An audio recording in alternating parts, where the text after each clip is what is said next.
내과, 외과, 마취과, 비뇨기과, 신경과, 정형외과, 이비인후과, 피부과, 감염내과, 오늘은 안과까지 건강에 대해 물어봐주세요. 건물주 시간입니다.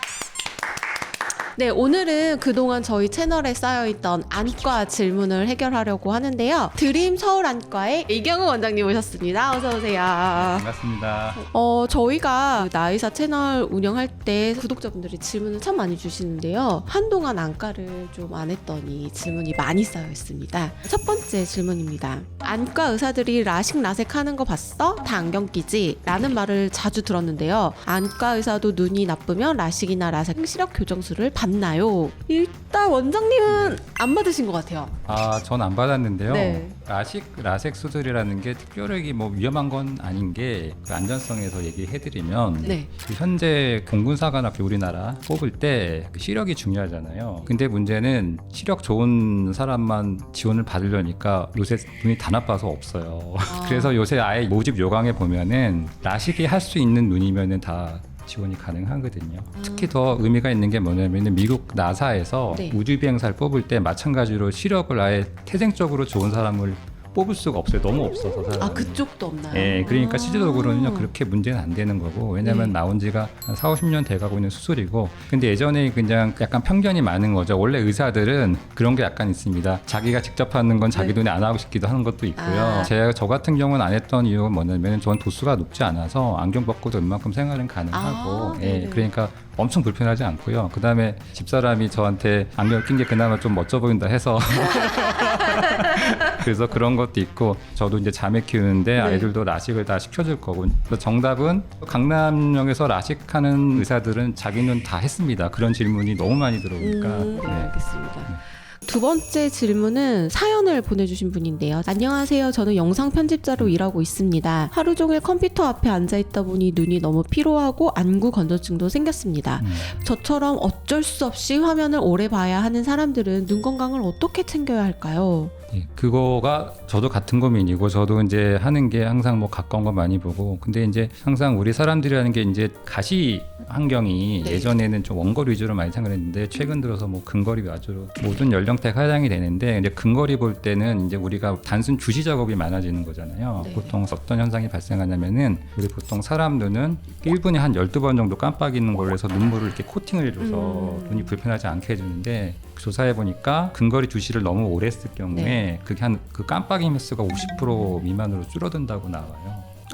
그러니까 눈이 갑자기 많이 건조해지기 시작하는 거죠. 그러니까 자극감이 심해지는데, 그게 오래 주시할수록 그냥 계속 마르는 거죠. 그런 경우는 이제 너무나 뻔한 얘기를 많이 하겠지만 실제로 도움이 되는 게 꼭 눈을 릴렉스 해줘야 된다. 그 다음에 특히 우리나라는 아직 건강보험에서 인공눈물 처방받는 건 아직까지는 혜택이 있기 때문에 인공눈물 사용하기가 굉장히 좋거든요. 그래서 하는 거 좋고, 그다음에 또 많이 물어보는 게 블루라이트를 많이 물어보시는데, 이게 이제 블루라이트가 결국에는 실질적으로 도움이 되는 건 이제 그 60 넘어서 황반 변성이라고 해서 노화 과정에 생기는 그때 도움이 되는 건데, 실질적으로 블루라이트는 엄밀하게 말하면 이제 그런 분들한테 도움이 될 수 있겠지만, 우리가 이제 그냥 간단하게 집에 조명등이 있을 때 백색 등이 있는 경우랑 오렌지색 등이 있을 때 눈의 피로도가 다르잖아요. 그러니까 보통 블루라이트를 차단하게 되면 약간 그 백색 등을 오렌지색 등으로 바꿔도 그런 역할이 되니까, 그러면은 눈이 그냥 편해지는 거죠. 그게 뭐 블루라이트를 안 하면은 위험하다 이런 거는 그건 너무 과장된 게. 그래서 지구에 하는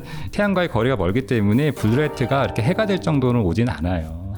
옛날에 손바닥을 쳐서 손 따뜻하게 한 다음에 눈에 대면 그거요. 논리적으로 이론이 있는데, 주말에 막 집안일을 갑자기 많이 해봐요. 막 무거운 거 들고 이사가고 그러면 막 근육 쓰시잖아요. 그럴 때 우리가 약을 먹는 게 아니라 뜨거운 탕에 들어가서 근육 풀어주는 거죠. 그게 손바닥 비비는 게 뭐냐면 열이 발생하니까 결국 온찜질을 해주는 역할이에요. 그래서 온찜질을 해주게 되면은 그게 건조증도 도움이 되고 근육을 풀어주는 거죠. 그게 일리가 있는 얘기입니다. 이분이 지금 영상 편집자라고 하셨는데 모니터를 계속 보고 있어야 되잖아요. 그러면 혹시 모니터 개수가 많으면 많을수록 모니터가 크면 클수록 눈에 더 좋다든가 뭐 이런 것도 있을까요? 가능할까요? 그거는 딱히 연구된 건 없는데, 너무 크면 또 이게 시야에 안 들어온 고개를 자꾸 움직이잖아요. 그렇게 되면 자꾸 근육을 더 많이 쓰잖아요.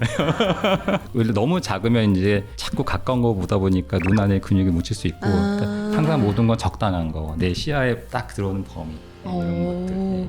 다음 질문 드릴게요. 눈꺼풀이 파르르 떨려서 신경과에 갈까 했는데요. 제 눈에 어떤 문제가 생긴 걸 수도 있나요? 그것도 굉장히 흔한 질문인데요. 이제 제가 대학에서 그 안과 세분 전공 중에서 이렇게 눈꺼풀 쪽을 전공을 또 했었거든요. 그러니까 눈꺼풀이 떨렸을 때 항상 키포인트는 그거예요. 눈꺼풀만 떨리느냐, 얼굴까지 떨리느냐. 눈꺼풀만 떨리는 건 보통 그냥 국소적인 부분이니까 전신질환 상관없는데 만약에 얼굴이 같이 떨린다, 입술 주변이라든지 그런 경우는 이제 그 뇌신경 쪽 문제 있어서 의사들이 되게 예민하게 봅니다.